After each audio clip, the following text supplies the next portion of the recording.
నమశివాయ. అందరికీ నమస్కారం అండి. ఈరోజు వీడియోలో మనకి 2025 సంవత్సరంలో సెప్టెంబర్ నెలలో రాబోతున్నటువంటి సూర్యగ్రహణం గురించి పూర్తి వివరాలన్నీ కూడా పట్టు విడుపు సమయాలు ఏ దేశాలలో కనిపిస్తుంది, మన భారతదేశంలో ఈ గ్రహణం ఉంటుందా లేదా, ముఖ్యంగా గర్భిణీ స్త్రీలు నియమాలు పాటించాలా లేదా, గ్రహణ సూతకాల నియమాల గురించి అన్నీ కూడా క్లియర్గా తెలియజేస్తున్నానండి. వీడియోని మాత్రం స్కిప్ చేయకుండా చూడండి. వీడియో అనేది చాలా చిన్న వీడియో అండి, కాబట్టి పూర్తిగా చూసే ప్రయత్నం చేయండి. మనకి ఆల్రెడీ 2025 సంవత్సరంలో 3 గ్రహణాలు అయితే వచ్చేసాయండి. 2 చంద్రగ్రహణాలు, ఒక సూర్యగ్రహణం అయితే వచ్చింది.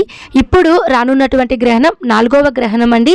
అంటే చివరి గ్రహణం వచ్చేసి మనకి 2025 సంవత్సరంలో ఇప్పుడు సెప్టెంబర్ నెలలో అయితే మనకి 21వ తేదీ అయితే రాబోతుంది. ఈ గ్రహణం మనకి పాక్షిక సూర్యగ్రహణంగా రాబోతుందండి. అసలు ఏంటండి సూర్యగ్రహణం అంటే, దీని గురించి ఒక సైంటిఫిక్ అయితే నేను మీకు డెఫినేషన్ అనేది చెప్తాను. భూమికి సూర్యునికి మధ్య చంద్రుడు అడ్డు వచ్చినప్పుడు సూర్యకాంతి అనేది భూమిని చేరదండి. దీనిని సూర్యగ్రహణం అనే పేరుతో పిలుస్తారు. ఇప్పుడు 4వ గ్రహణం ఎప్పుడు రానుంది వాటి గురించి తెలియచేస్తానండి. 4వ గ్రహణం వచ్చేసి మనకి సూర్యగ్రహణం అండి. ఈ సూర్యగ్రహణం అనేది మనకి 2025 సంవత్సరంలో సెప్టెంబర్ 21వ తేదీన మనకి ఈ సూర్యగ్రహణం అనేది రాబోతుందండి. ఈ గ్రహణం మనకి పాక్షిక సూర్యగ్రహణం అనే పేరుతో అయితే పిలువబడుతుందండి. ముందుగా అయితే ఈ గ్రహణం ఏ దేశాలలో కనిపిస్తుందో తెలుసుకుందామండి. దాన్ని బట్టి మనకి మన భారతదేశంలో ఉందా లేదా అనేది మనకి క్లియర్గా ఒక క్లారిటీ అనేది వస్తుంది. ముందుగా అయితే గ్రహణం కనిపించే దేశాలు దక్షిణ Australia, American Samoa, Antarctica, Australia, Cook దీవులు, Fiji, French Polynesia, Kiribati, New Caledonia, New Zealand, Norfolk ద్వీపం, సమోవా, సోలమన్ దీవులు, టొకేలావ్, టంగా, తువాలు, వనాటు, వాలిస్ మరియు ఫుటానా ఈ దేశాలలో మనకి ఈ పాక్షిక సూర్యగ్రహణం అనేది కనిపిస్తుందండి. ఈ సూర్యగ్రహణం అనేది మన భారతదేశంలో అయితే కనిపించడం లేదండి. ఈ గ్రహణం అయితే కనిపించే దేశాలు అయితే ఇవ్వండి, మన భారతదేశంలో కనిపించడం లేదు. కాబట్టి భారతదేశంలో ఉండేటువంటి ప్రజలు ఎటువంటి నియమాలు పాటించాల్సిన అవసరం అయితే లేదండి.